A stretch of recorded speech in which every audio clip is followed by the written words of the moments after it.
eu quero dar um contexto muito mais profundo na parábola do filho pródigo. E aqui a gente vai contextualizar de uma forma que talvez muitos de vocês não tenham visto ainda essa parábola por esse ângulo. E para a gente entender o significado, eu vou então ler a parábola para que a gente entenda depois quando a gente entrar para os detalhes. E a parábola do filho pródigo está lá em Lucas 15, do versículo 11 em diante, e diz assim: Jesus continuou. Prestem bem atenção como começa essa parábola. Jesus continuou. Um homem tinha 2 filhos. O mais novo disse ao pai: Pai, quero a minha parte da herança. Assim ele repartiu sua propriedade entre eles. Não muito tempo depois, o filho mais novo reuniu tudo que tinha e foi para uma região distante. E lá desperdiçou seus bens vivendo irresponsavelmente. Depois de gastar tudo, houve uma grande fome em toda aquela região e ele começou a passar necessidade. Por isso, foi empregar-se com um dos cidadãos daquela região, que o mandou para o seu campo a fim de cuidar dos porcos. Ele desejava encher o estômago com as vagens de alfarrobeira que os porcos comiam, mas ninguém lhes dava nada. Caindo em si, ele disse: Quantos empregados de meu pai têm comida de sobra, e aqui estou morrendo de fome? E me porei a caminho e voltarei para meu pai, e lhe direi: Pai, pequei contra o céu e contra ti. Não sou mais digno de ser chamado teu filho. Trata-me como um dos teus empregados. A seguir, levantou-se e foi para o seu pai. Estando ainda longe, seu pai o viu e, cheio de compaixão, correu para seu filho e o abraçou e beijou. O filho disse: Pai, pequei contra o céu e contra ti. Não sou mais digno de ser chamado teu filho. Mas o pai disse a seus servos: Depressa, tragam a melhor roupa e vistam nele. Coloquem um anel em seu dedo e calçados em seus pés. Tragam um novilho gordo e matem-no. Vamos fazer uma festa e comemorar. Pois este meu filho estava morto e voltou à vida. Estava perdido e foi achado. E começaram a festejar. Enquanto isso, o filho mais velho estava no campo. Quando se aproximou da casa, ouviu a música e a dança. Então chamou um dos servos e perguntou-lhe o que estava acontecendo. E este lhe respondeu: Seu irmão voltou, e seu pai matou o novilho gordo, porque o recebeu de volta são e salvo. O filho mais velho encheu-se de ira e não quis entrar. Então seu pai saiu e insistiu com ele. Mas ele respondeu a seu pai: Olha, todos esses anos tenho trabalhado como um escravo ao teu serviço e nunca desobedeci às tuas ordens. Mas tu nunca me deste um cabrito para eu festejar com meus amigos. Mas quando volta para casa esse filho, que esbanjou os teus bens com as prostitutas, matas o novilho gordo para ele. Disse o pai: Meu filho, você está sempre comigo, e tudo que tenho é seu. Mas nós tínhamos que comemorar e alegrar-nos, porque este seu irmão estava morto e voltou à vida. Estava perdido e foi achado. Amém? A gente vai continuar lendo, mas eu vou fazer uma pausa aqui, porque o resto da leitura é o que vai nos dar contexto. E por que eu estou falando de contexto? Como eu fiz outras vezes aqui na célula, para a gente se aprofundar no significado da palavra, a gente tem que entender o contexto que essa história foi contada. Qual era a região que Jesus estava quando contou essa história? Brasil, Europa, onde que ele estava? Oriente Médio, né? Lá na região do Oriente Médio. Muito bem. Então, entendendo isso, a gente já começa a entender o significado mais profundo que para a gente, ocidental, é possível imaginar. Então, já começa entendendo que Jesus estava falando isso lá no Oriente Médio. E aí, tem um pastor arqueólogo que eu sigo, e eu vejo as pregações, e vejo o que ele fala sobre as escavações, as coisas que ele acha, que ele descobre. E ele conta que ele estava nesse deserto de Baiuda, no Sudão, e tinha lá um serviço de intérprete, de árabe. E ele aproveitou então para contar essa parábola do filho pródigo para os beduínos que estavam lá no deserto. E esse pastor, ele diz que quando ele conta essa parábola,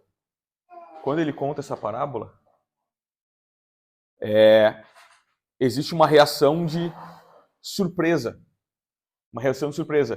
E assim, os beduínos, inclusive, eles dizem que isso é mentira, que é impossível. Eles não acreditam nessa história. Quando esse pastor que eu sigo conta a história para eles, eles não acreditam nessa história. Por quê? Que uma história assim poderia ter acontecido. Eles sabem que é uma parábola. Exatamente. Mas eles acham que é uma história absolutamente fora da realidade. Exato. E essa é uma palavra que eu vou usar depois, absurdo. Exatamente esse sentimento. Outra coisa da cultura do Oriente Médio que a gente tem que entender é que ela é super passional. Quando eles sentem alguma coisa, eles sentem de verdade, é para valer. Se eles estão chateados com alguma coisa, eles mostram isso na fala, com os gestos, né? Se eles estão irados, eles rasgam a roupa um na frente do outro, né? A gente vê isso na Bíblia, né? Quantas vezes a gente viu a história da Bíblia e rasgou as suas vestes? Essa é a cultura do Oriente Médio. Se eles estão de luto, eles pegam terra e jogam na sua cabeça. A gente tem isso na Bíblia. E isso está lá presente até hoje. Eles chegam a arrancar fios da barba, né? Nessas situações. Exato. Então a gente tem que lembrar isso. Isso é outra parte importante do contexto para a gente enxergar essa parábola com olhos totalmente diferentes. Isso me faz lembrar a primeira vez que eu vim para a Alemanha. Eu vim para cá para fazer um curso, já talvez quase 10 anos atrás. Nesse curso tinha um rapaz da Arábia Saudita. E quando a gente estava conversando sobre língua, sobre, né, na hora da janta e tal, ele estava nos ensinando a falar alguma coisa em árabe, que eu não lembro o que era. E a gente tentando repetir, ele dizia que a gente tinha que falar com paixão. Ele falava, você tem que falar com estômago. Porque só o falar, só a pronúncia, estava ok.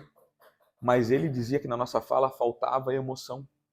Aí ele falava, você tem que falar com estômago também. Então isso mostra essa coisa passional, emocional na cultura deles. Esse pastor, que eu estou contando para vocês que estava lá no deserto e contou essa parábola, ele disse que a reação dos beduínos era que a história era tão absurda que algum deles até falaram assim, tipo, não, nem quero mais escutar. Eles faziam assim e viravam a cara e falaram, não, nem quero mais escutar essa história. E aí o pastor pergunta por quê, né? E aí ele tá, porque é só uma história? Vocês acham que é mentira? Por que essa reação? E aí eles explicam para ele. E a resposta que eles dão é de que lá nenhum jovem ia se dirigir assim ao pai. Tá falando do filho mais novo. E por que pra gente da cultura ocidental isso é tão diferente? Porque na nossa cultura a figura do pai ela vem sendo desconstruída. Isso está acontecendo há décadas já. Se a gente olhar para aquilo que dita a cultura para o mundo todo, de certa forma, os filmes de Hollywood, as produções americanas, não se restringe só a isso, mas lá é um gatilho bem grande, mostram pais como paspalhões, né? Como palhaços, como sem autoridade, como burros, como limitados. Quer ver um exemplo? Vou começar desde muito tempo tentar trazer para a atualidade. Flintstones. Olha a figura do Fred e do Barney. são os maridos e pais. Né? São paspalhões.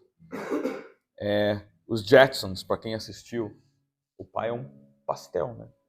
Não serve para nada. Vamos pegar uma coisa mais antiga, mas que ainda é recente, Simpsons. O Homer é um palhaço, é um completo idiota. E isso a gente pode começar a estender para filme. Olha tudo que se falou sobre o filme da Barbie, sobre a figura do homem, né? Agora, apesar de a gente do Ocidente estar desconstruindo essa figura do homem, do pai principalmente, no Oriente Médio, em geral, não é assim. Não mudou ainda. E não sei se um dia vai mudar. O pai, na figura do Oriente Médio, é a figura central da família. Ninguém levanta a voz contra o pai. Ninguém desrespeita o seu pai. Então vocês estão entendendo que eu estou trazendo o contexto da cultura do Oriente Médio para a gente entender essa parábola de maneira mais profunda. E também nessa cultura, quem que é a segunda pessoa mais importante depois do pai? O filho mais velho. O filho mais velho, o primogênito. Por isso que a Bíblia fala tanto do primogênito. Lembram da história de Jacó? Então, nessa cultura, um filho jamais ia se dirigir assim com seu pai. E aí esse pastor, quando está lá no deserto com os beduínos, ele pergunta, ok, mas e se um jovem fala assim? O que acontece com o pai? Sabe o que os homens disseram? Que o pai, na hora, ia enfiar a mão no filho. Na hora. Ia bater na cara do filho. E não ia terminar aí. Provavelmente o pai expulsaria o filho de casa. E não é só isso. Possivelmente o conselho dos anciãos da comunidade ia se reunir e esse filho talvez fosse apedrejado.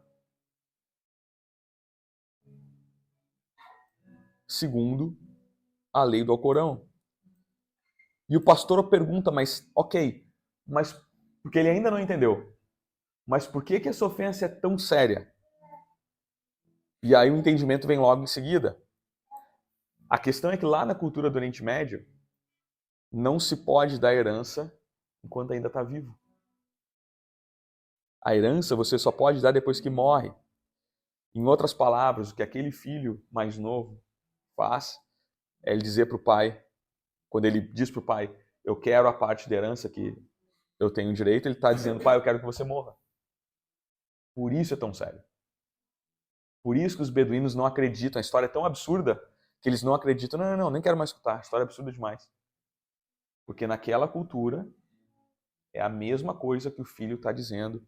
Eu quero que você morra para que eu resgate a minha herança.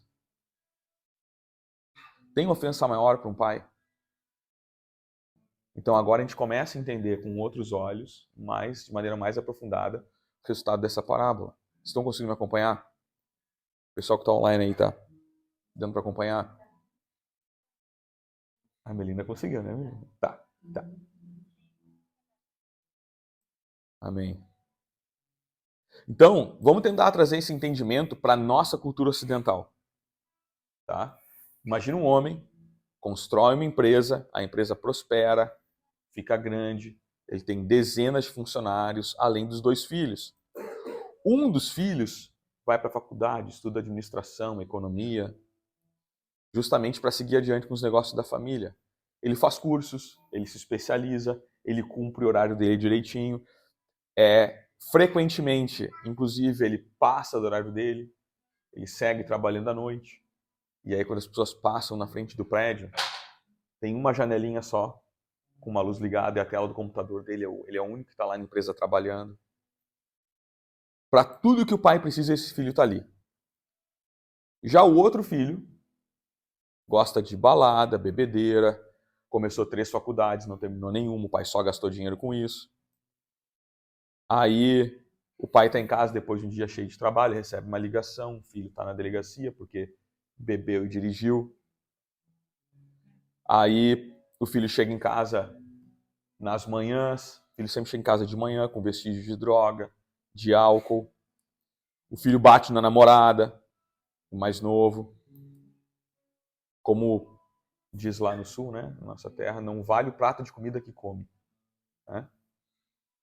Aí, um dia, esse jovem chega para o pai e diz assim: pai, eu já até consultei um advogado, eu sei a parte da herança que me cabe e eu quero ela. Eu quero viajar o mundo, curtir a vida, já sou maior de idade. Aí o pai cai na besteira de vender metade da empresa, ou não metade, mas uma parte da empresa, transforma esse dinheiro, dá na mão do filho. E aí, o que a gente acha desse pai? Só que a situação fica pior. Porque esse jovem sai de casa, ele torra o dinheiro, ele vai para prostíbulo, ele começa a pagar a bebida para amigos só para se aparecer. Aí o dinheiro começa a chegar ao fim. Ele estava antes naquela suíte presidencial, agora ele está num hotelzinho mais simplesinho, daqui a pouco ele já está alugando um quartinho lá na favela. Daqui a pouco ele está sem dinheiro para comer. Aí esse filho volta, bate lá na porta da empresa do pai, na maior cara de pau, e diz: pai, eu pequei contra ti, me dá uma chance aí. Aí o pai diz assim: filhão, tudo bem, vem cá.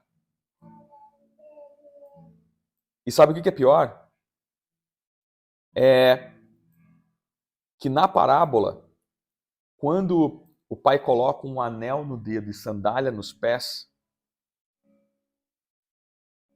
tem um significado diferente. A gente tem que de novo pensar com a cabeça da cultura local. Pra gente soa como: você tá com roupa suja, bota uma roupa limpa, bota um tênis que não tá rasgado. Não é isso. Não é isso. Vocês lembram o que José do Egito recebeu dos pais que levou os irmãos a considerarem matar ele? Uma túnica nova. Isso era uma grande honra. Mais na frente, quando José vira governador do Egito, o que Faraó fala? Faraó diz assim: bota um anel nele, traz as roupas mais, exatamente, traz as roupas mais especiais, coloca umas sandálias nos pés. Ali, o pai, na parábola, estava dando um cargo de liderança da tribo para aquele filho. Vocês entenderam agora a diferença? Não é só, bota uma roupa limpinha. Ele estava transformando o filho em líder da tribo. Voltando à parábola ocidental e moderna, para a gente entender, é como se o dono da empresa, lá o pai dono da empresa, ele olha para os funcionários, todo mundo ali reunido, o filho chegou, tá aquela cena, ele olha para trás e fala: ó, galera, e o meu filho agora vai ser gerente da empresa.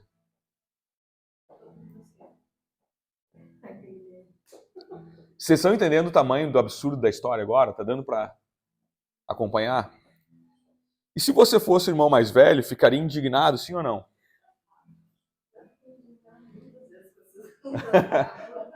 Então. Exatamente. Exato. Exato. Então, olhando por esse ângulo, eu acho que todos nós, porque eu também ficaria super irritado. Então, olhando por esse ângulo, todos nós vamos dar suporte para o irmão mais velho. O irmão mais velho é como se estivesse falando assim, de novo, cultura ocidental. Esse caçula torra todo o dinheiro da empresa, eu aqui trabalho duro, não ganho nem um carro no meu aniversário. Quando ele fala do cabrito lá, é como se hoje, na cultura ocidental, falasse: eu não ganho nem um carro. Quando eu fiz 18 anos ou 21 anos, estava aqui trabalhando. E ele perde tudo e vira gerente da empresa. Então, agora que a gente já se contextualizou entre Oriente e Ocidente, essa parábola de fato parece ridícula, sim ou não? Só que, vamos ter um pensamento crítico. Eu não acho que Jesus contaria nenhuma história que fosse ridícula. Sempre tem um motivo. E esse motivo ele é muito mais profundo do que a gente imagina. Quer saber mais um detalhe dessa parábola? Eu li ela até o fim. Vocês perceberam que não tem fim? A parábola? Parece, né, que não tem fim. A gente não sabe. Mas o filho aceitou, entrou, não entrou, teve briga, ele saiu de casa também. A parábola acaba ali. Vamos rever a última cena da parábola? Isso é super importante. Coloquem essa cena na cabeça de vocês, tá? O pai está na porta, insistindo para o filho mais velho entrar. E qual a pergunta que você faz? Entrou ou não entrou? Aceitou ou não aceitou? Reconciliou ou não reconciliou? Ali, se a gente monta essa cena, parece que alguém arrancou uma página da Bíblia, porque a gente fica, cadê o resto? Mas agora eu quero que a gente analise o texto de uma maneira bem simples. Se alguém abrir a Bíblia aí, alguém pode abrir a Bíblia e responder? Lucas 15.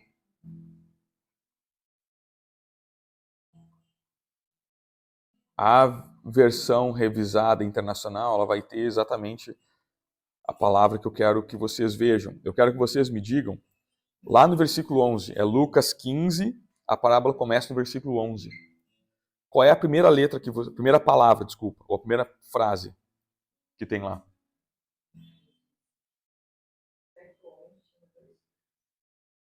E disse. Gil, tem alguma outra tradução?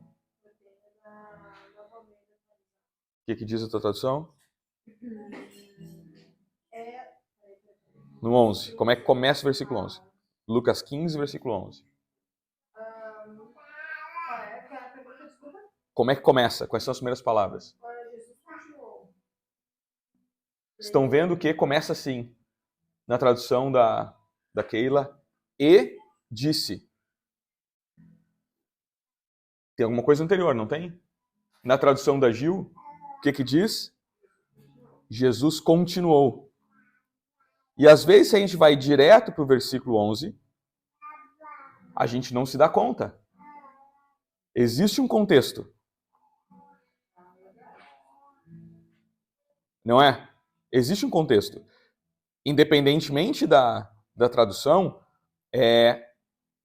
existe uma história anterior que dá um contexto. E às vezes a gente esquece de ler o resto. Então, olhem na Bíblia e me digam, qual história que vem antes? Da dracma perdida. Calma, vamos por partes. Tem da dracma perdida. Muito bem. Então, a história que Jesus está contando não começa com a parábola do filho pródigo. A gente tem ali a dracma, ou seja, a moeda de alto valor perdida. Que essa história, vamos ser francos, também parece ser meio esquisita, né? A gente costuma ler só essa história e ver pregações só sobre essa história. Vamos lá, a mulher tinha 10 moedas, aí ela perde uma moeda, varre a casa toda para encontrar. Quando ela encontra a moeda, o que ela faz? Chama as amigas, as vizinhas. Exato. E fica feliz para comemorar que encontrou a moeda. E Jesus diz que vai ter mais alegria no céu por um pecador que se arrepende, quando ele fala dessa parábola. Mas vamos lá. Se vocês pensarem nos desenhos, nos filmes, quando a gente vê um véu de noiva em festa tradicional do Oriente Médio, o que está pendurado ali no véu? Moedas. Por quê? Porque no dia do casamento, o pai dava para a mulher uma certa quantidade de moedas. De novo, a gente tem que se contextualizar na cultura do Oriente Médio. No dia do casamento, o pai pegava uma quantidade de moedas e dava para a mulher. Por quê? Porque se o marido... e essa mulher, ela guardava, então, às vezes pendurada no véu, às vezes na forma de colar, às vezes na forma de tiara. São as 3 formas mais comuns que as mulheres têm de manterem essas moedas sempre com elas para não perder. Tá? E por que isso? Porque se o marido viajar e é assaltado, acontece alguma coisa, que era comum. Se o marido vai para a guerra, morre e não volta, essas moedas vão dar à mulher a capacidade de voltar para casa de um parente, de procurar um abrigo. Por isso que elas tinham esse apego com essas 10 moedas, porque as moedas representavam para elas salvação. Então, ela comemorou com as amigas quando encontrou moeda? Porque ela reencontrou a salvação.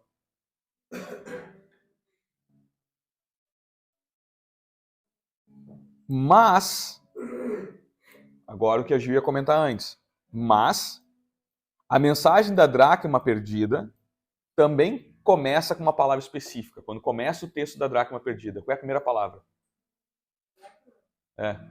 Quando começa a falar a história da dracma. Ou qual é a mulher que tem... Exato. Até aí. Qual é a primeira palavra? Primeira? Ou. Significa que essa parábola também não começa aí. Faz sentido? Se alguém entra por essa porta e me escuta falando, ou a gente faz isso. Eu já tinha falado alguma coisa, exatamente. Então, existe uma história anterior que também dá contexto porque Jesus quer explicar lá com o todo. Faz sentido o que eu estou falando? E aí, olhem aí, qual é a história que vem antes então da dracma perdida? Exatamente, as 100 ovelhas e uma que se perde, né? E essa ovelha, aonde que ela se perde? No deserto, exato. Então, ele foi buscar uma ovelha que se perdeu e trouxe ela de volta. É isso que a parábola está contando. Então vamos lá, vamos colocar a sequência agora para a gente criar o raciocínio. A gente tem a parábola do filho pródigo, da dracma perdida, da ovelha perdida. E essa da ovelha perdida também termina dizendo que há mais júbilo, mais alegria por uma ovelha perdida que se arrepende do que por 99 que não necessitam de arrependimento. Mas, vamos lá. Como começa a parábola da ovelha perdida? Olha lá no verso 3. Qual é a primeira palavra? Então. Então também é uma palavra de continuação, de ligação de ideias. Então a gente tem conector. Viu? Então existe contexto antes que a gente não pode ignorar. O contexto está lá no capítulo 15, versículo 1 em diante. E o contexto é o seguinte, eu vou ler para vocês. Todos os santos e perfeitos estavam se reunindo para ouvi-lo, é isso? Não. O que está escrito? Todos os publicanos e pecadores estavam se reunindo para ouvi-lo. Mas os fariseus e os mestres da lei o criticavam. Este homem recebe pecadores e come com eles. Comer na cultura do Oriente Médio também é um momento especial. O que eram publicanos? Só para a gente entender. Publicanos eram os coletores de impostos. Odiados pelos judeus. Eles eram judeus que trabalhavam a serviço de Roma. Eles eram simplesmente odiados. Ódio de morte. E os pecadores. Aí chegam os fariseus e os mestres da lei são aqueles homens religiosos. Ou que estudam a lei, esquecem de todo o resto, eles se dedicam a estudar a lei, ou que participam das cerimônias religiosas, apesar de não serem um rabino. Esses são os fariseus e mestres da lei. Ou seja, Jesus estava comendo com os publicanos e pecadores. Quando lá na porta quem chega? Escribas e fariseus. Monta a cena. Jesus está dentro da casa com os pecadores. Lá na porta estão os fariseus e os mestres da lei, os escribas. Jesus vai até a porta. Estão conseguindo criar a cena. E aí lá na porta eles estão falando, olha esse homem come com os pecadores e os recebe. Recebendo, acolhendo os pecadores. E a gente precisa entender alguma coisa. Toda vez que Jesus realizava algum milagre, as pessoas aplaudiam e festejavam. Então por que ele era tão rejeitado? Por que ele foi tão rejeitado? Porque ele começou a fazer milagres para curar publicano e pecador. não santos. O problema dos milagres foi quando ele começou a curar leprosos, perdoar as adúlteras. O que eles faziam com as adúlteras? Apedrejavam até a morte. Começou a perdoar os publicanos, pessoas que eram odiadas de morte. Esses incomodavam a ala conservadora do judaísmo. Você consegue fazer uma conexão da gente como igreja? Porque para eles, por mais que eles evitassem essas pessoas e segregassem eles, para eles era importante que esses pecadores existissem. Sabe por quê? Por quê? Porque sempre que existe alguém que é pecador pior do que eu fico em paz com meus próprios defeitos. Eu fico tranquilo. Até para eu me comparar, né? Ah, não, mas aquele lá peca mais que eu. Então meu pecado é pecadinho. Meu pecado é pecadinho. E aí quando Jesus começa a inserir essas pessoas na comunidade, na sociedade, Jesus se torna persona non grata. Quando ele começa a trazer Maria Madalena, quando ele resgata a pecadora de João 11. E aí eu vou dar um exemplo mais forte de contextualização nos dias de hoje, para a gente entender essa crítica, essa ala conservadora do judaísmo, mesma crítica que cabe hoje à igreja.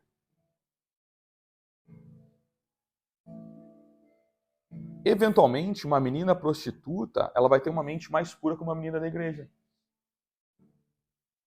Parece loucura falar isso? Vão ter casos em que essa menina foi abusada pelo pai, pelo tio, pelo irmão, pelo avô.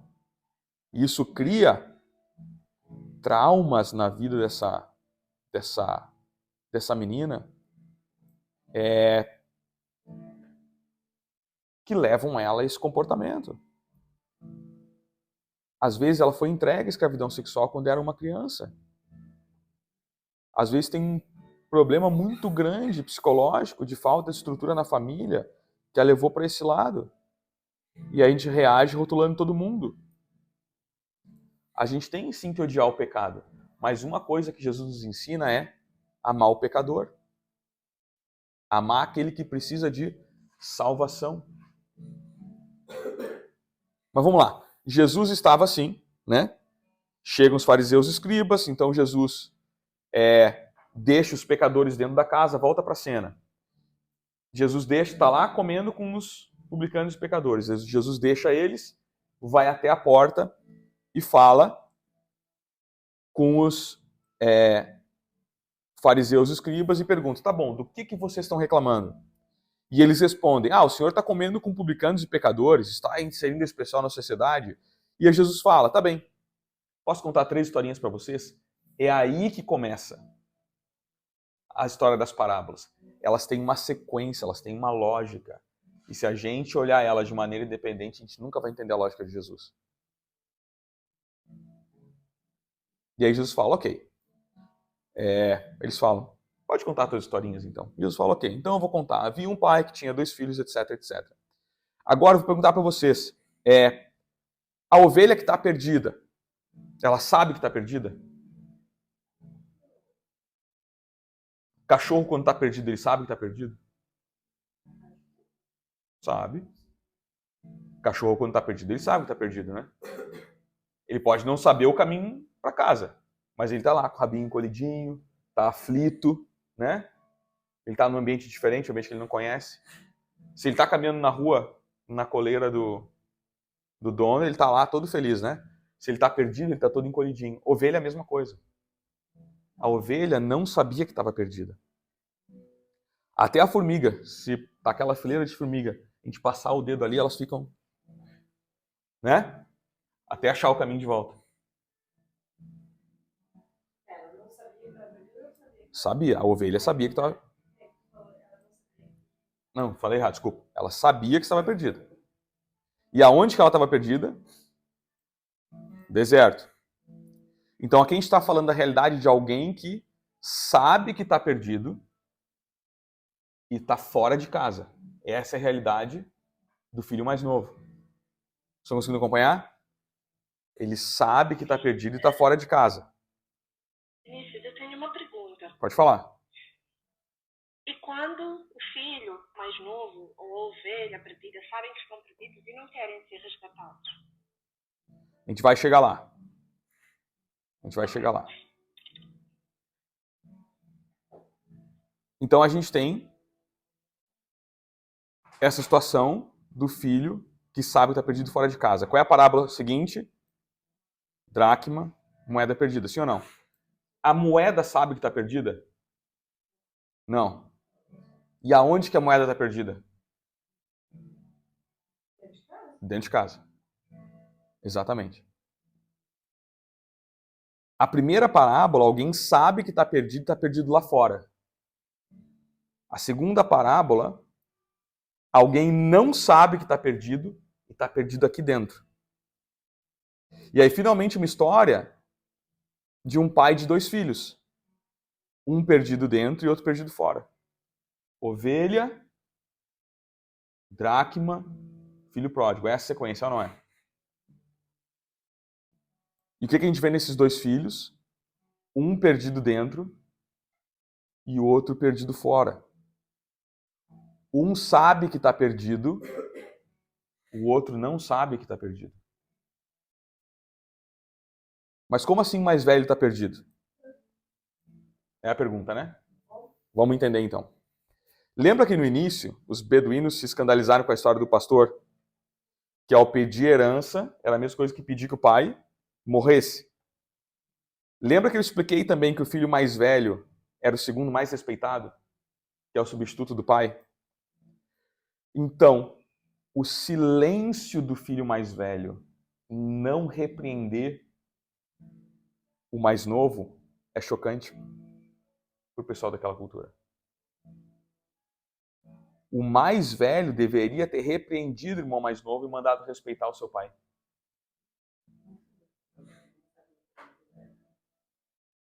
Estão entendendo? O silêncio já é comprometedor. Só que fica pior.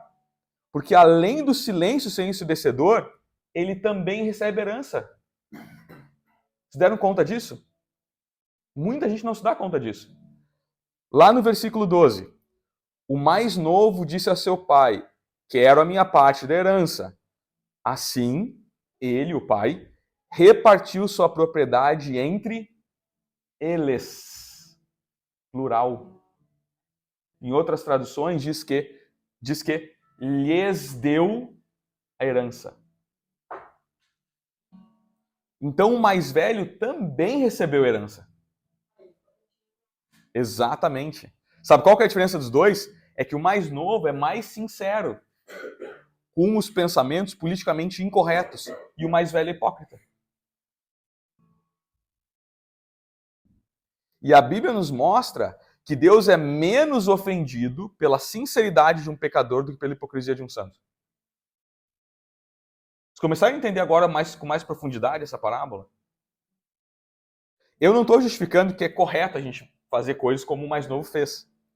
Mas, se a gente é honesto com os nossos sentimentos, a gente pode estar numa situação como aquela do filho que falou com o pai que tinha problema. Enquanto o outro, mais velho, fingia que não tinha problema e estava tudo bem. Só que os dois receberam herança. Um perdido fora, o outro perdido dentro. É isso que Jesus estava tentando explicar. E quando o que é perdido fora retorna ao pai, o que está perdido dentro não aceita. Aonde que o irmão mais velho está, que o pai vai procurar ele? Na porta. O pai vai lá para a porta falar com ele, sim ou não? E aí lá na porta ele fica reclamando e fala, eu não vou entrar. Por que você não vai entrar para comer com a gente? Porque o Senhor está recebendo esse filho pecador, eu não vou entrar. Conseguiram fazer já o paralelo?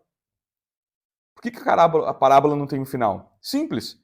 Porque se você prestar atenção nesse final aqui, ele repete justamente o começo do capítulo 15. Como é que começa o capítulo 15? Jesus com os pecadores e publicanos dentro da casa, os fariseus e escribas na porta reclamando, dizendo, eu não vou entrar para comer. Está comendo com esses pecadores.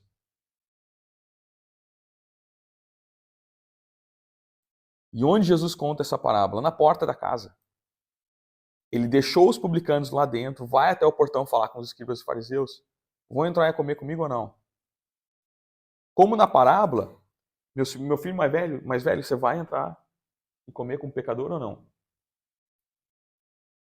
Ou seja, você nessa situação, com os escribas e fariseus, ovelhas perdidas estavam dentro da casa, moeda que estava no portão. Ovelhas perdidas lá na casa, sabendo que estavam perdidas. Os publicanos sabiam que eram odiados. Os pecadores, as adúlteras, sabiam que eram pecadores. Mas estavam lá com sua sinceridade junto com Cristo. Os de dentro, os santos, representando o filho mais velho, estavam lá fora, falando: Jesus, eu não vou sentar para comer contigo, porque tu prefere ter mais alegria com esses pecadores. Moral da história, para a gente finalizar. Eu não sei se nessas parábolas foram contadas, você se identifica com um filho mais velho, você se identifica com um filho mais novo. Eu não sei se você se identifica como ovelha, como a dracma, a moeda. Mas uma coisa eu sei, seja para quem está perdido dentro, ou seja para quem está perdido fora, existe um Deus que quer te salvar. Nós temos alguém que está nos procurando.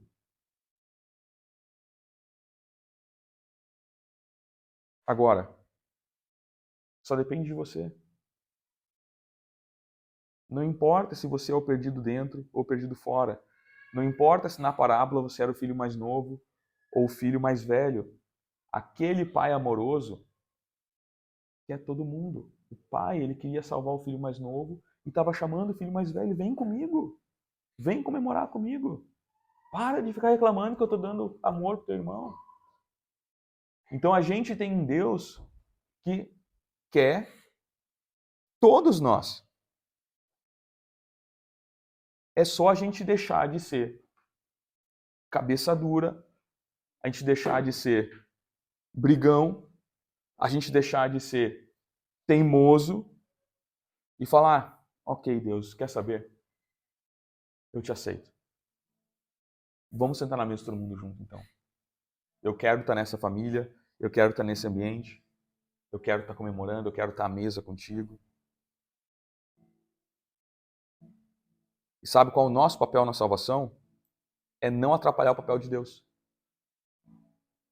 Sabe aquelas instruções, se quem está se afogando não atrapalhar o salva-vidas, senão os dois morrem afogados? É a mesma coisa. O nosso papel na salvação é deixar de ser turrão e deixar Deus fazer o papel dele.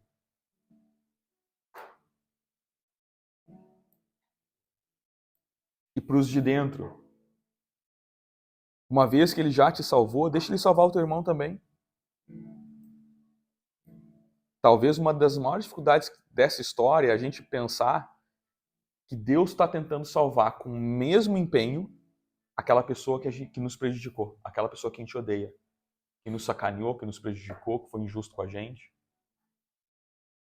Complicado, né? Imaginar que Deus tem o mesmo empenho para salvar aquela pessoa.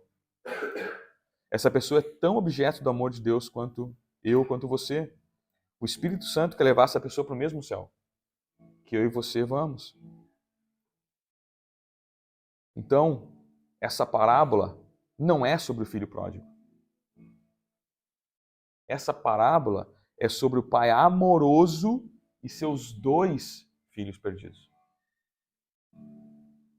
Mesmo pai que te ama e que quer te levar para casa. Amém?